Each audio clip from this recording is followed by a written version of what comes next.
uns auf den Urlaub? Ja! Zeig mal, da hinten auch große Freude. Wunderbar. Auf geht's. Gute Fahrt euch allen von mir.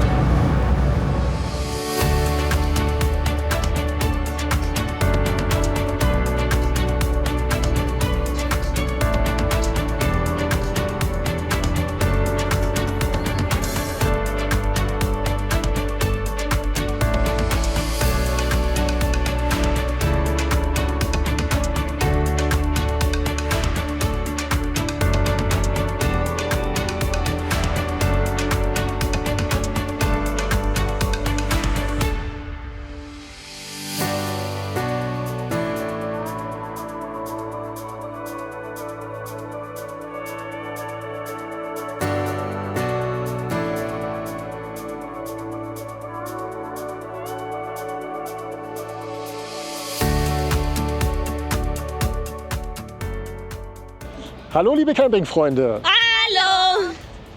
Hi! Ja, es sind wieder Ferien und wir 4 sind wieder unterwegs. Vor uns liegen 3 aufregende Wochen und die führen uns in diesem Jahr zum Nordkap! Genau, zum Nordkap. Und die 3 aufregenden Wochen beginnen wenig aufregend hier in Lübeck-Travemünde am Skandinavien-Kai.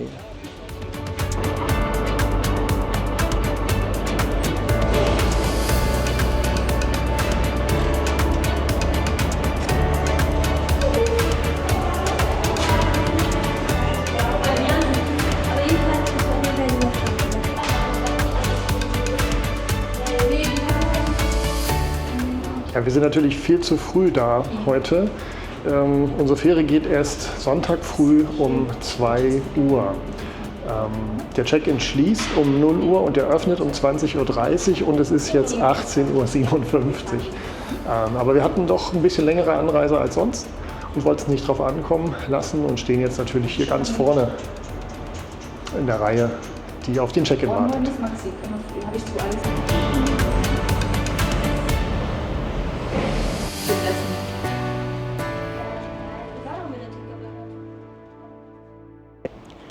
Unsere erste Station auf dem Weg zum Nordkap ist Helsinki.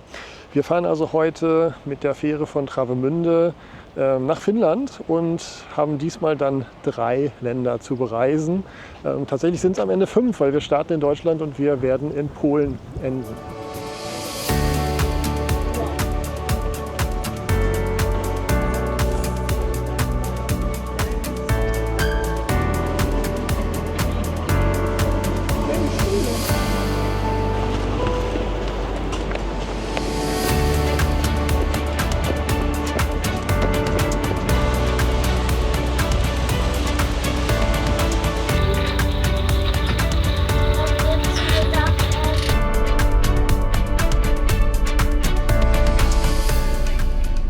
Wir sind durch den Check-in durch, das war relativ problemlos, wir standen ja auch ganz vorne und wir haben jetzt hier schon solche Zettel bekommen, weil wir haben auch Strom an Bord gebucht.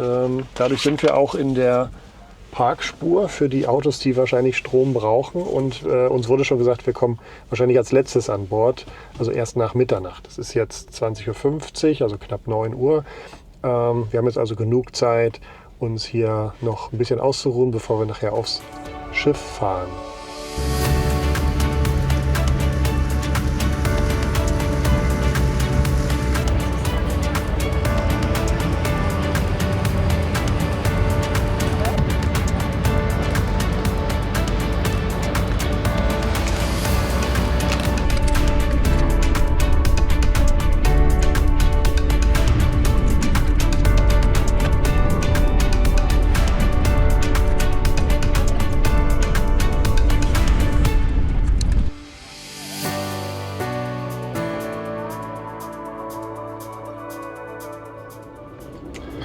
So, 0:29 Uhr, wir dürfen endlich rauffahren als die letzte Reihe, aber das wurde uns ja schon so angekündigt. Mit den ganz großen Linern und Expeditionsmobilen fahren wir jetzt hier rein. Das Schiff ist doch recht voll, muss man sagen. Ich dachte anfangs, es wird nicht voll, aber wenn man jetzt mal guckt, der Parkplatz sozusagen, also da, wo alle sich angestellt haben, der war jetzt bis auf den letzten Platz gefüllt. Wir haben lange gewartet, aber Jetzt sind wir am Einparken.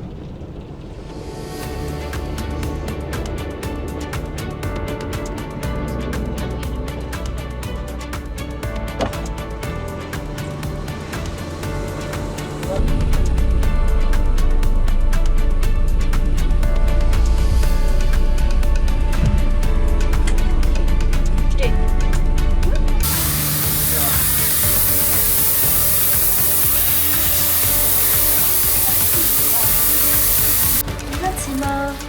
Das ist eng, glaube ich. Ja, Leute kommen durch. Jo. Wir sind auf dem Schiff. Ja, wir haben es geschafft. Wir sind auf dem Schiff. Wir haben unser Zimmer gefunden. Es ist auch fertig. Wir haben schon unser Wi-Fi-Passwort bekommen. Wir haben ein großes Fenster, wo offenbar keine Leute vorlang laufen, weil es irgendwie direkt an der Schiffsseite ist. Wir haben einen Fernseher, oder? Ja, da. Ja. Genau, wir haben hier einen Fernseher und eine Toilette und es ist jetzt 0:50 Uhr und wir sind alle gut drauf, oder? Ja, und wir haben uralte Lichtschalter. Okay, da Und kann da man nichts hinten machen. Also dieses Schiff ist uralt, das sieht man, wenn man vom Autodeck hier zu den Kabinen geht. Sehr viel Holz. Kabine sieht auf den ersten Blick ganz gut aus, schon mal kein Teppich wie im letzten Jahr. Hier ist Passagier.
Guten Morgen von der FinMate.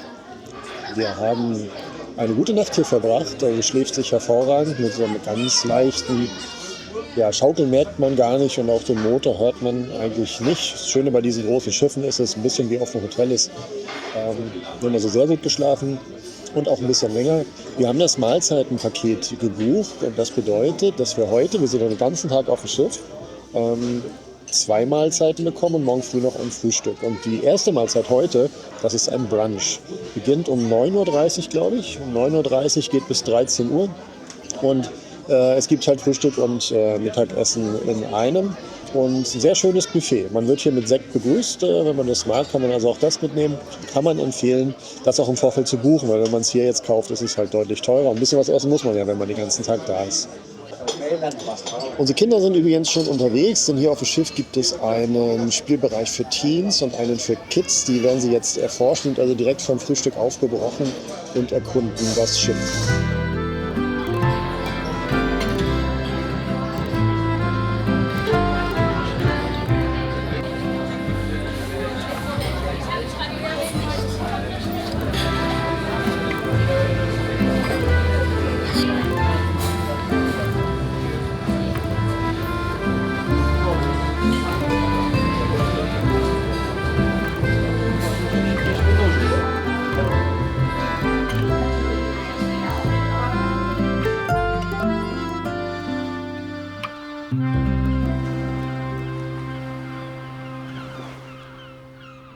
Unser Tag auf der FinMate geht zu Ende und zum Sonnenuntergang sind viele nochmal hier rausgekommen aufs Helideck, um die Sonne da hinten verschwinden zu sehen.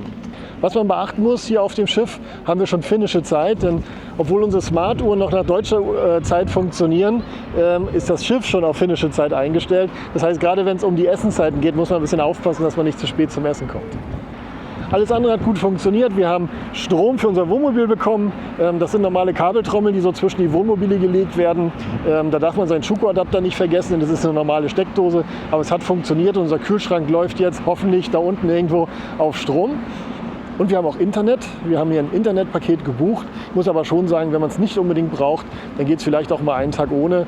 Denn es kostet auch irgendwie, ich glaube, 30 € oder so. Und es sind 2 Geräte. Und es reicht halt nicht zum Videoschauen oder so, sondern man kann da einfach ein bisschen mit seinen Lieben per WhatsApp oder E-Mail in Kontakt bleiben. Wir genießen jetzt noch den Abend auf der FinMate. Und morgen früh sind wir in Helsinki.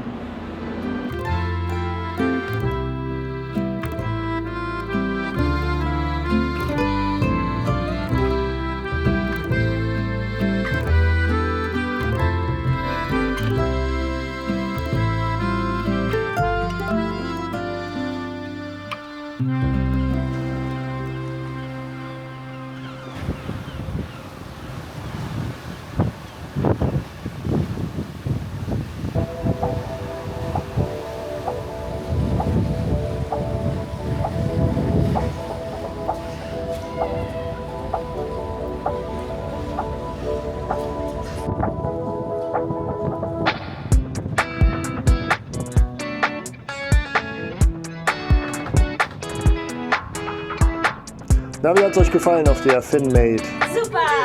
Und was war am besten? Ja. Die Kabine in Ordnung? Ja. Sehr schöne Kabine. Und freut ihr euch auf Helsinki? Ja. Alles klar, dann geht's los.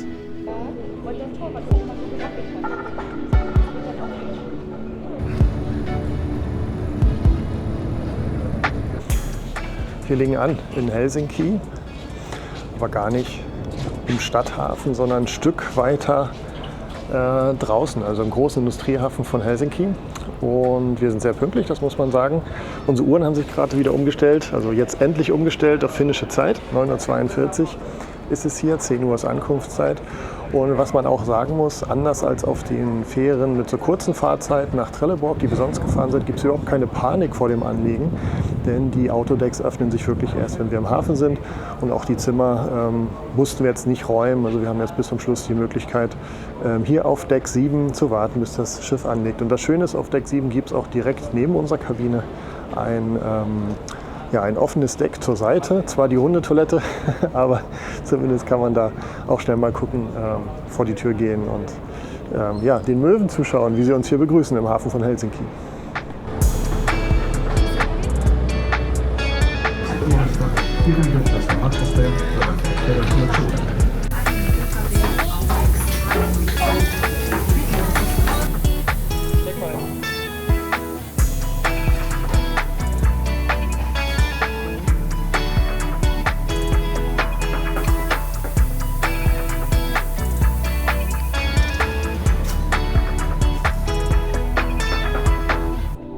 Wir sitzen wieder in unserem Wohnmobil hier unten im Bauch des Schiffes.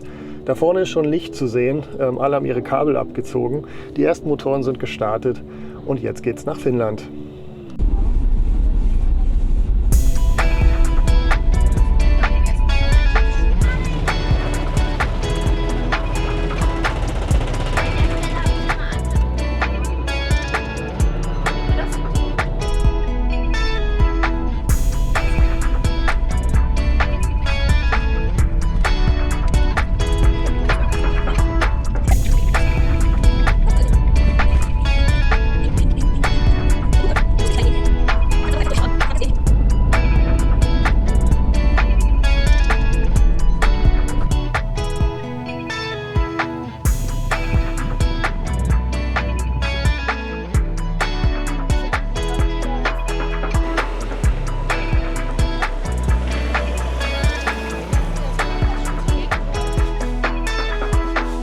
Wir starten unsere Tour nach Helsinki an Tag 3, muss man fast sagen, unserer Reise.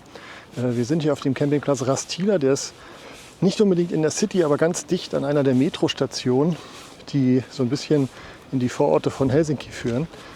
Und die Metrostation ist direkt hinter der Rezeption. Hier vorne ist also die Rezeption, da wo die Fahnen sind, und dahinter das dunkle Gebäude ist schon die Metrostation. Wir kaufen jetzt Tickets über eine App, die heißt HSL. Leider kann man nur Einzeltickets kaufen, kein Familienticket, aber das bekommen wir schon hin und dann schauen wir uns jetzt die City an.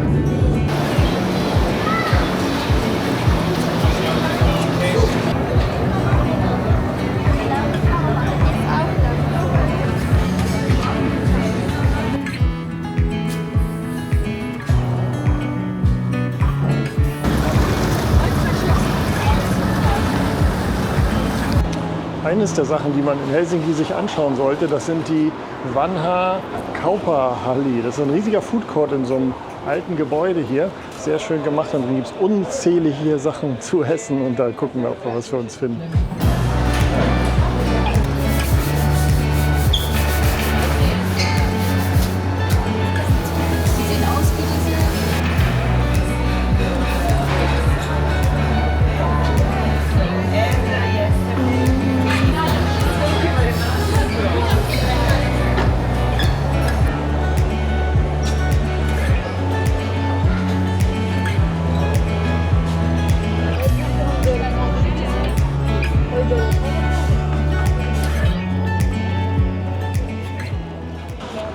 Ja, ich war ja schon mal in Helsinki vor längerer Zeit mit Freunden, deswegen kenne ich die Hotspots schon. Und auch wir haben damals hier in der Food Hall angefangen und uns diesen Markt auch angeschaut, der hier direkt an der Stirnseite vom Hafen ist. Wir haben heute schon viele Leute hier gesehen, die auch auf der Fähre waren.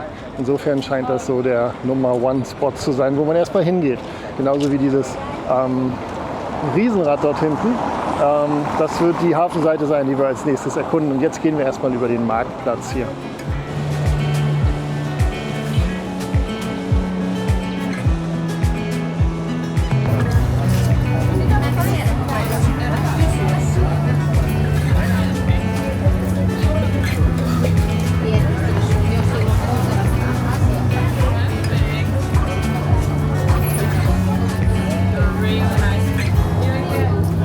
Wenn man ein bisschen mehr Zeit hat, dann kann man hier mit dem Schiff rüberfahren zur Insel Suomenlinna. Ich habe das schon mal gemacht, das ist ganz interessant. Das ist eine alte Festung dort, die man erkunden kann. Kann man sehr schön spazieren gehen, so eine grüne Insel vor der Stadt. Auch die Fahrt dahin ist sehr schön. Und hier direkt unten am Stadthafen fährt das Schiff ab, was darüber fährt.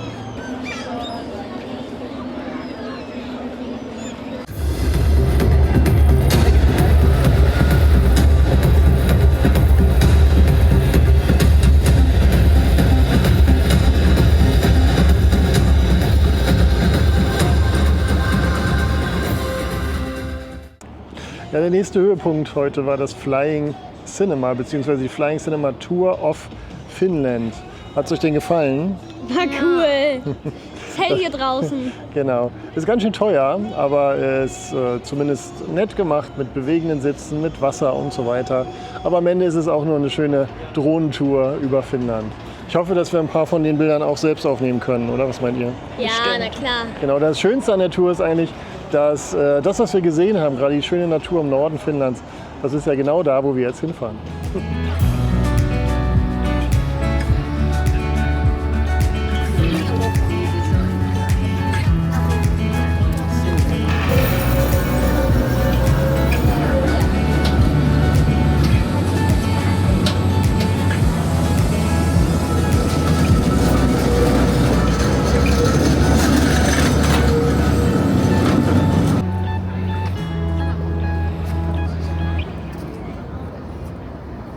Ja, neben dem Hafen ist der Domplatz der zweite wichtigste Punkt, den man sich in Helsinki anschauen sollte. Hier mit der großen Treppe davor. Am Dom wird leider gebaut, aber man sieht trotzdem, dass es ein ganz stattliches Gebäude ist.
Thank you. Bye, thank you.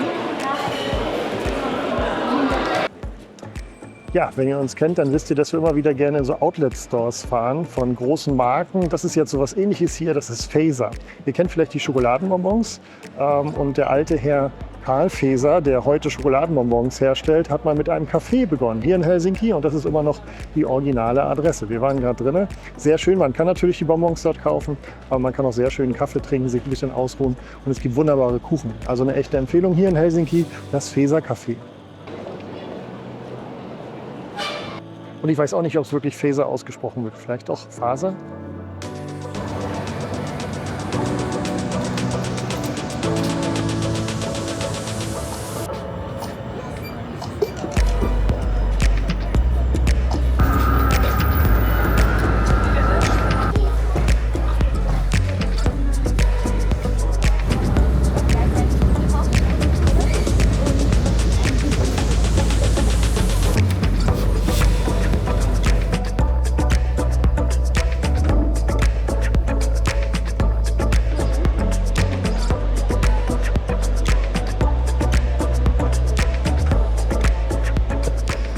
Dies ist ein ganz besonderer Platz in Helsinki, nämlich die Zentralbibliothek Oodi.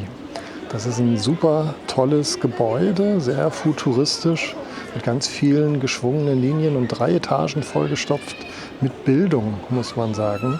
Wir sind hier ganz oben unterm Dach. Da gibt es Mengen von Büchern dort hinten. Natürlich finnische Bücher, kann man sich hier ausleihen.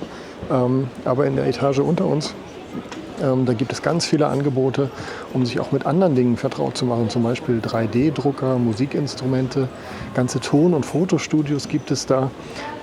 Also als Nutzer dieser Bibliothek hat man die Möglichkeit, unwahrscheinlich viele Dinge auszuprobieren. Ich glaube, das ist auch der Zweck dieses Hauses.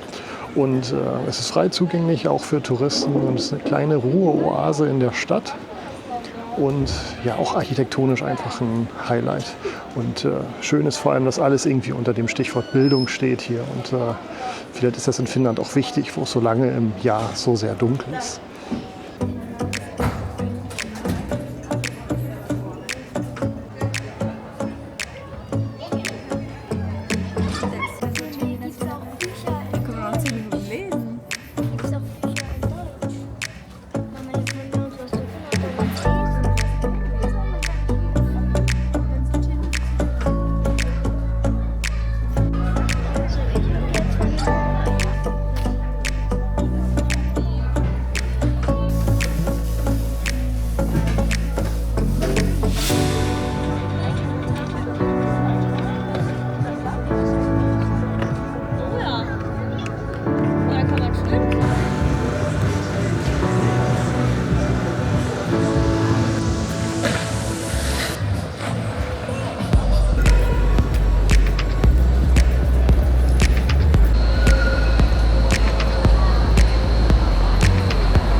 Das war unser Stadtbummel durch Helsinki. Wir sind jetzt hier nochmal am Hafen zu später Stunde und waren hier die Straße hoch Pizza essen.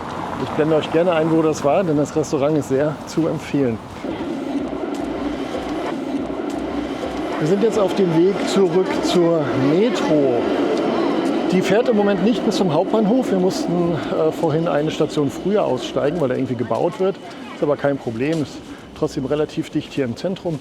Und von der Station konnten wir heute alles, was wir so besuchen wollten, zu Fuß erreichen. Ja, wir haben das Gefühl, einen schönen Eindruck von Helsinki bekommen zu haben. Alle sind zufrieden. Und ich denke, das reicht auch, um hier mal reinzuschnuppern. Wenn man Zeit hat, kann man natürlich noch 1, 2 Tage ranhängen. Zum Beispiel die Tour hier zur Insel, von der ich vorhin schon mal berichtet habe. Das wäre noch so eine Option. Oder natürlich auch ein bisschen das Umland erkunden. Aber wir werden morgen früh weiterfahren in Richtung bzw. durch Finnland.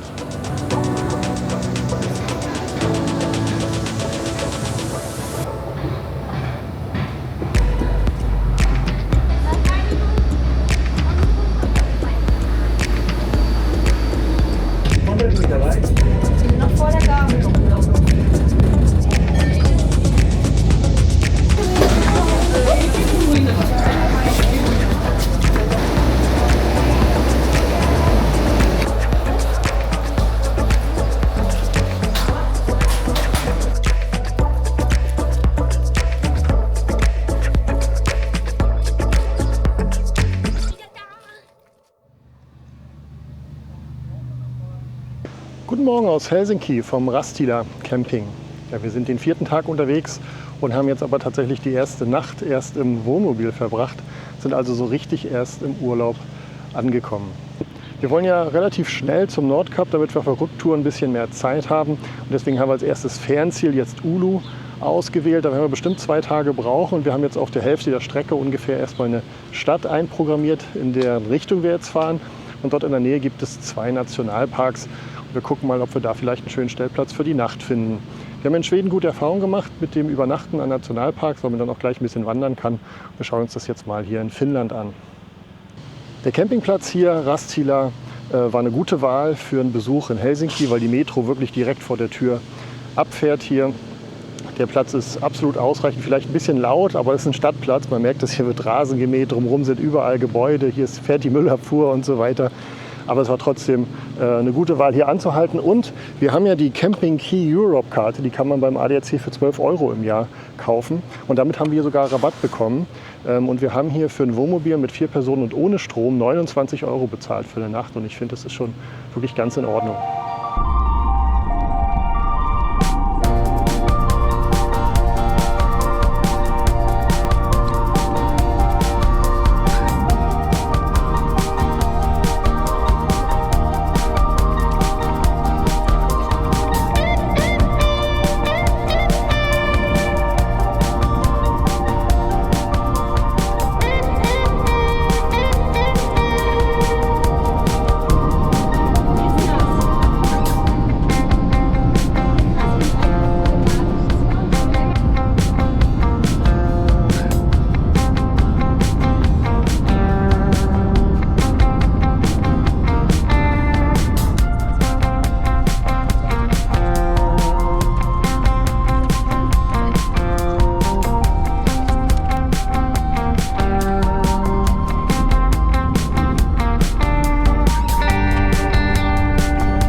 Unser erster Stopp dient dem Einkaufen. Wir sind in Karisma Kauppakeskus an der Autobahn, Höhe Lahti ungefähr.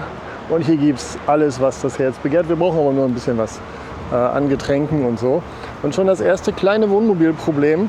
Hier gibt es eine super große Parkgarage mit 2 Decks. Aber wir sind uns nicht sicher, ob wir da mit unseren über 3 Metern reinfahren können. Also haben wir es lieber gelassen. Und jetzt stehen wir doch ein bisschen außerhalb hier auf dem Mitarbeiterparkplatz und müssen ein ganzes Stück laufen bis zum Haupteingang. Aber das wird schon.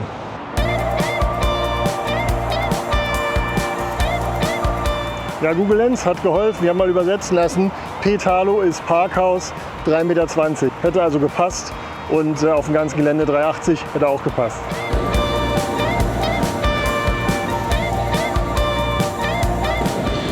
Hast du Hunger?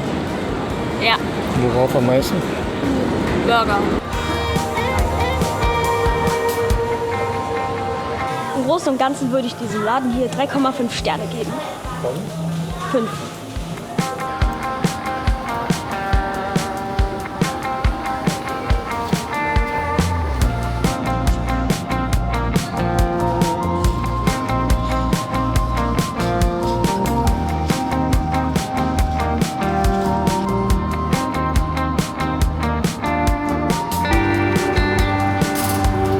Wir waren jetzt einkaufen und gegessen haben wir auch was.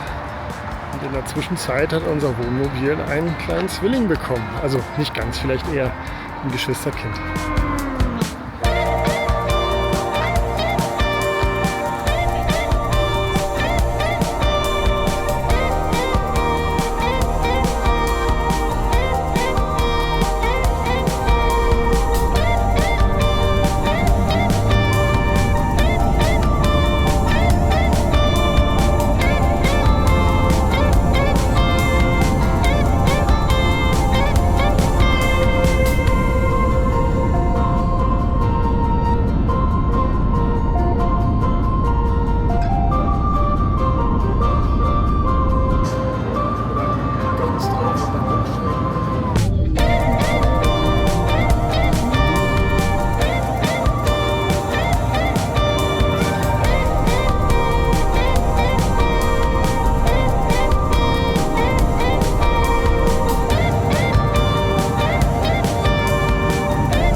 Das war ein langer Fahrtag heute von Helsinki bis hier in den Pyhäjoki Nationalpark.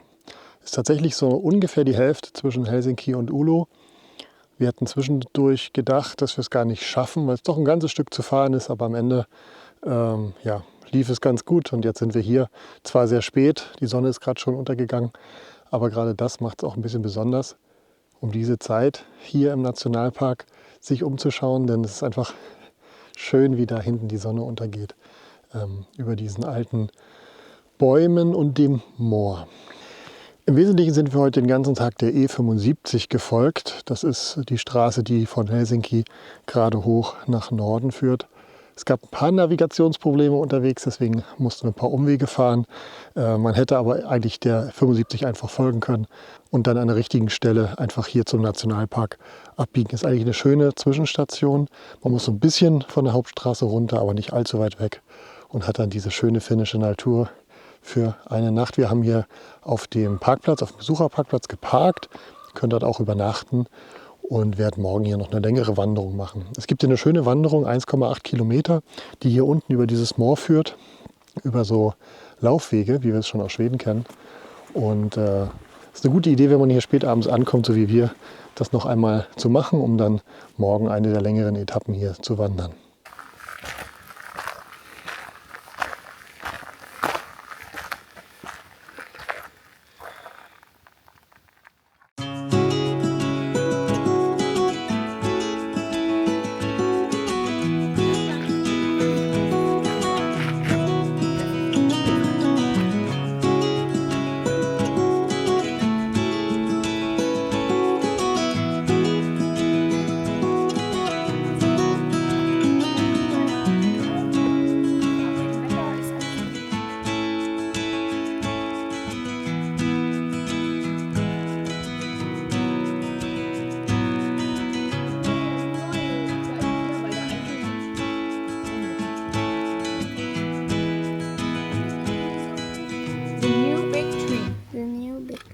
Ich weiß was. Ich weiß.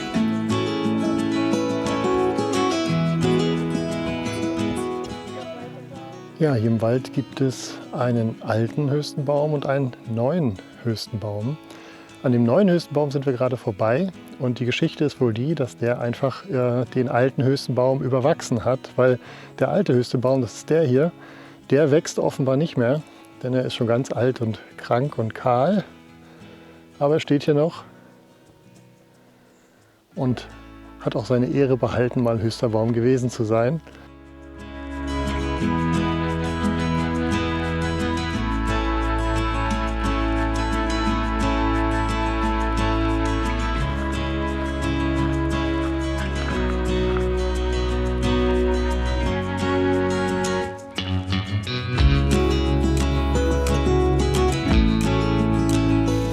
Wir haben den größten Teil unserer Runde hier vollendet, machen jetzt erstmal Pause und das letzte Stück, das geht hier wieder unten lang durchs Moor. Das ist eigentlich der schönste Teil.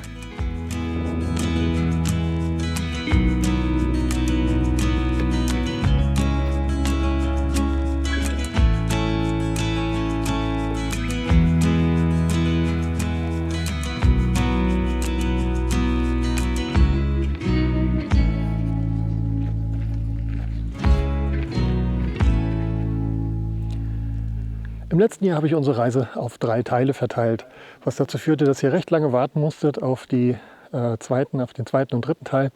Und dass es für mich eine große Herausforderung war, diese langen Filme zu schneiden. Insbesondere der letzte war über 1 Stunde lang.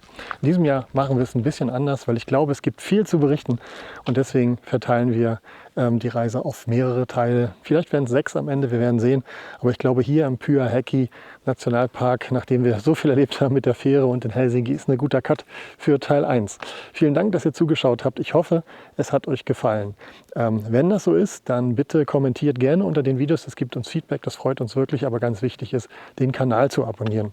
Wenn alles so läuft, und das ist jetzt der Vorteil an diesem System, wie ich es mir vorstelle, dann könnt ihr in einer Woche schon Teil 2 sehen.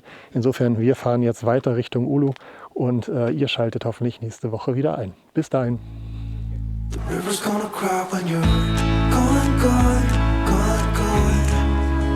The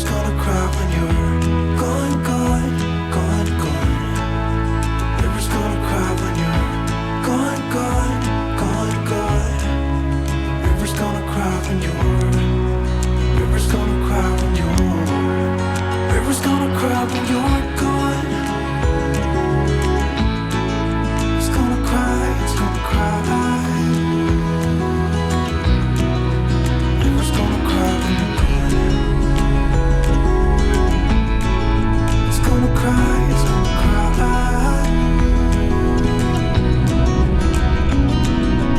Hey, I heard you want to leave this place where we grew up. This old town, just leave it all behind.